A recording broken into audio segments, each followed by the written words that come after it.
Welcome back to everyone who's watching and listening. I'm Emma, I'm the host of this podcast, and today we have a very special guest. Do you want to introduce yourself? Yeah, sure. My name is Kim. I'm here to represent Grenzeloos Maastricht. Okay, thank you.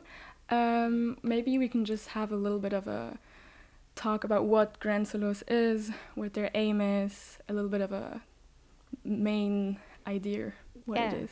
Sure.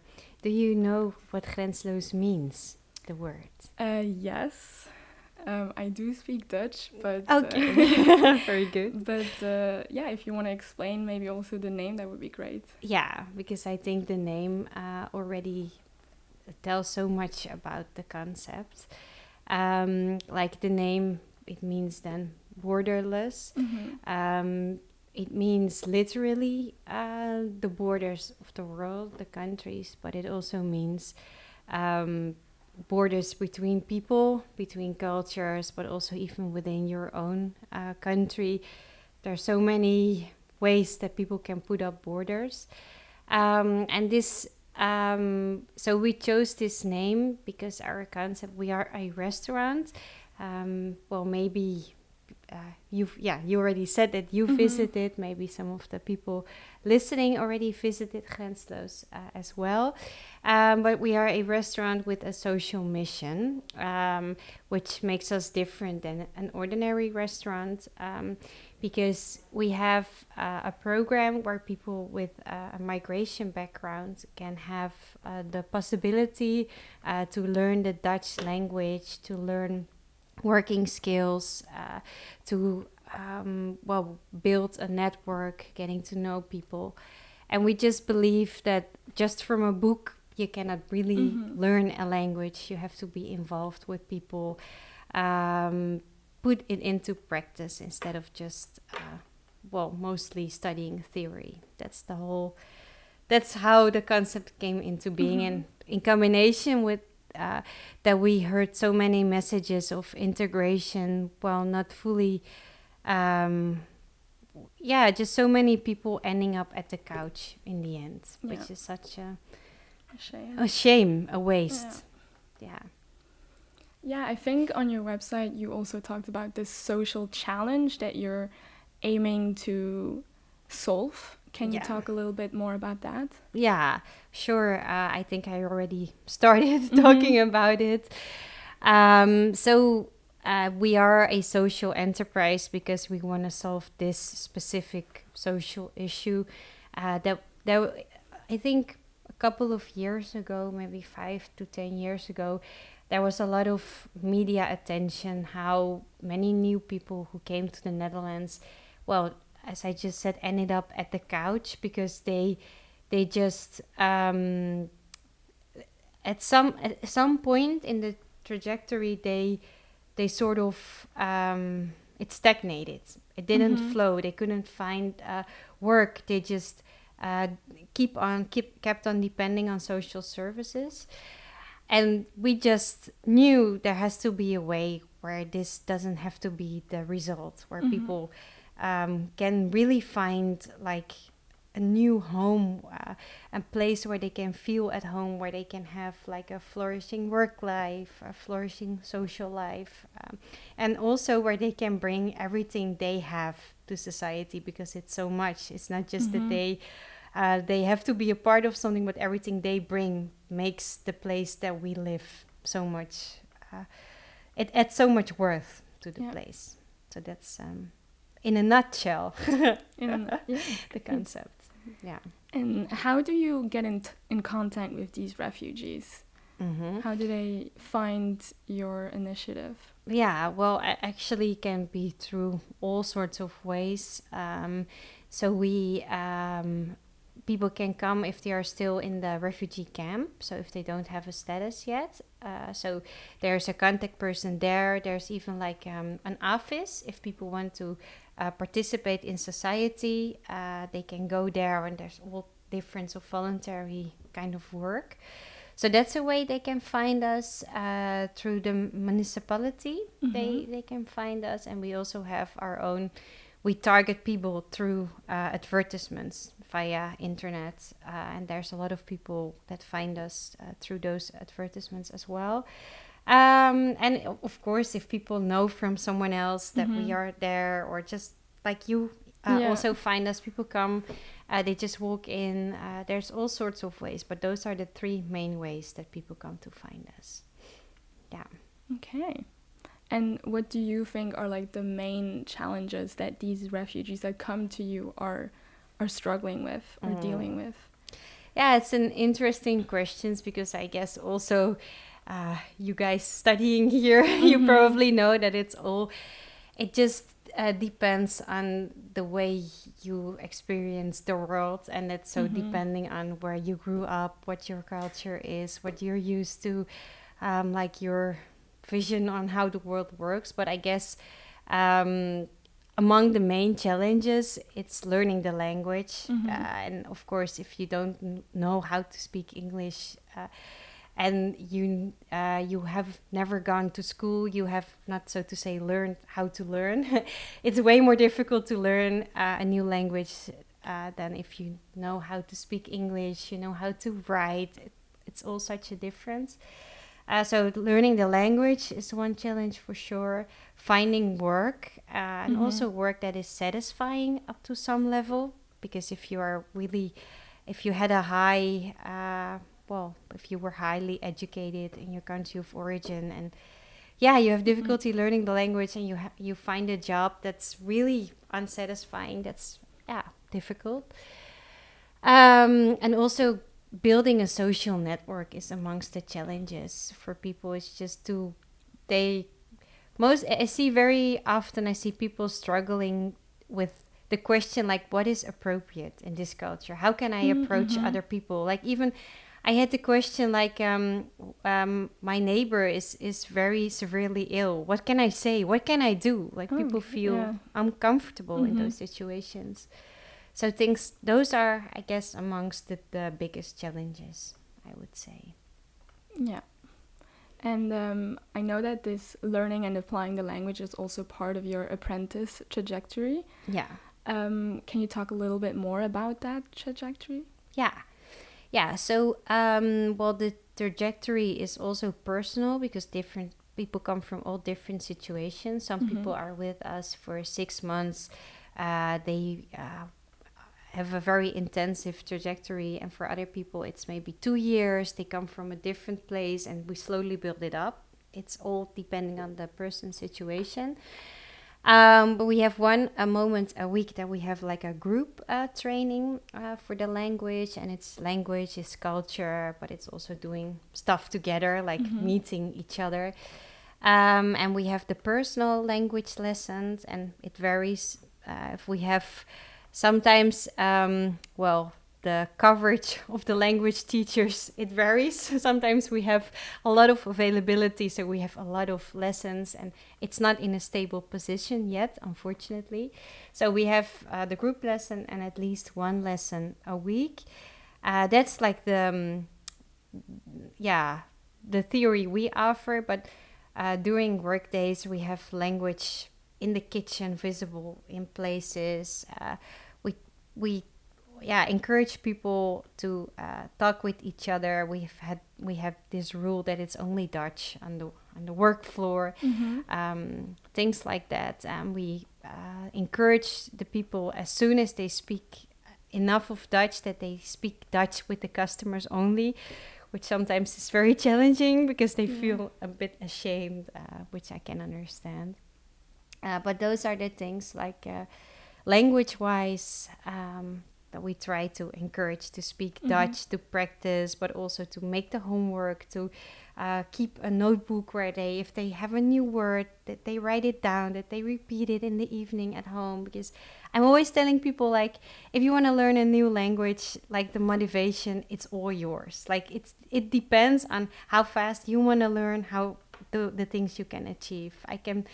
Like, there's a saying in Dutch, it's aan een dood paard kan je niet trekken. Like, you can't pull a dead horse. Yeah. I don't know if it's the same in English, but if somebody hasn't set their mind on learning, well, there's no way you're gonna succeed. So that's important. Yeah, and it also helps them, of course, to meet people by speaking the language, that we it helps them to have a better integration into society. That's great.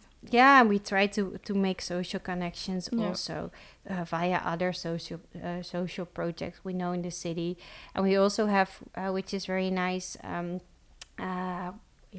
I could call it a job coach in English, someone who's specifically there to help people with further plans. So if maybe somebody is ready to find a job, she can help to look for vacancies or to write an interview letter. If somebody's new here as an asylum seeker, she can help providing the information that they need, like in their work field, the work they had back home. How are the possibilities in the Netherlands? Do you need education first? What are the perspectives for your children if they come over? So it's very nice that she can provide people with that information as well. Yeah, because that's afterwards the aim, that they won't work at your restaurant yeah. forever, but that they get to another workplace that is more fitted to what they want to do with their lives. Yes. Yeah. Like we view ourselves as a launching place. Mm-hmm. Like people can, so to say that they can walk, run, and fly away from our place. That they don't stay. That's never the aim, because then there's no room for new people as well. Yeah. And how many people do you usually have? Does it depend, or is it always the same? No, it's actually never the same, because all sorts of things happen. Sometimes all of a sudden a trajectory has to end. At some point we have a lot of new people coming. At some point there's stagnation in the process. It's it always varies. At this point we have 10 people doing the program. And that's all people from like so many different, mostly Arab-speaking countries at this moment. But it's also a Russian lady. I'm just thinking. Yeah, most of the others are from like Palestine or Syria or Iraq. Most that region of countries. Yeah. Okay. Yeah, that's great. I think on your website you also, I think we already went into this a little bit, but you talk about breaking the cycle, and I really liked how you put that. Can you tell us a little bit more about that? It's just like if they come to the Netherlands and if they have a difficulty learning the language, so it already puts them behind on their chances of finding suitable work. And very often, after quite some years, no suitable work has been found, and they're still depending on social services.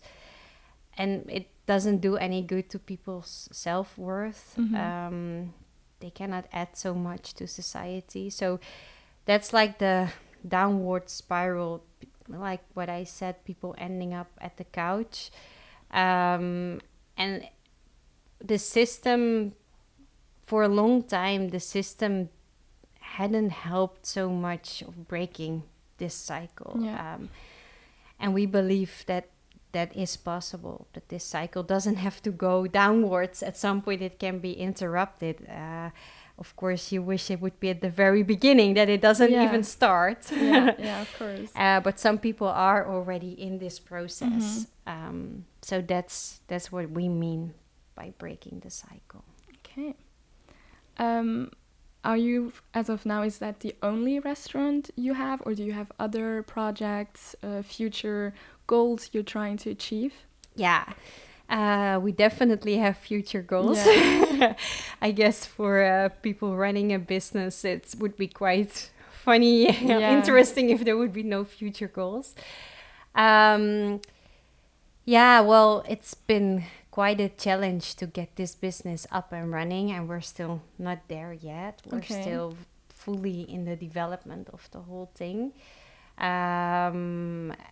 There's, because it has so many sides to it, it's already difficult to run a restaurant in times like these without the social side to it. Yeah. Just imagine if you add an extra component, it doesn't make it easier necessarily. But we really hope that we can build franchises in the future, meaning that if there's other cities in the region where we can start the same concept, and not only with the restaurant business, but also maybe in the IT sector, just any sector or developing products, setting up all sorts of chains where people can just find a suitable lunching place for them, because not the restaurant sector is not for everyone. Not everybody can relate to that, or some people stop because they really don't feel at home in the kitchen. So okay. So that's the bigger picture. Yeah. Do you want to go a little bit more into the challenges that you encounter with your restaurant? You said that you're still kind of in the starting point, still, figuring things out. Could you go more into detail about that? Like, for instance, so like we have also like a cycle, like, how can I explain this? Like, so we have a team, and the team is like a paid team. That's the fixed team. That is trainers. That is the chef, like the professional staff. They train a group of trainees, and there's also like teachers on the side. There is the job coach on the side. All these people contribute to the development of the trainees in the program. And these trainees, they participate in the kitchen in the restaurant. So they are responsible for together with the team, for the profit. Okay. We cannot afford that the trainees don't bring in profit, because all the extra people need to be paid. A normal restaurant doesn't have those people on their account, or they don't have to pay for their salary. So you can imagine, if somewhere in this circle, like if a team member is getting ill, or if the trainees, if there is a lack of trainees during COVID, we had a lot of difficulties finding people to participate in the program.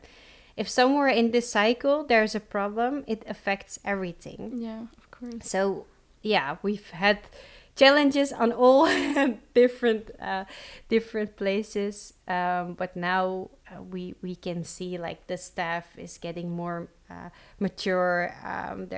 We have some really good people in the team now.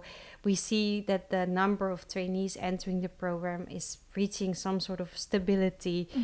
We can see that the profit is reaching a more stable point. So that's how we can see that the business is growing. And also we know better how to handle the restaurant business, because we made unwise choices at the beginning, like one person baking a pie like the afternoon, which is completely unprofitable. Like think business wise, you just learn like a lot.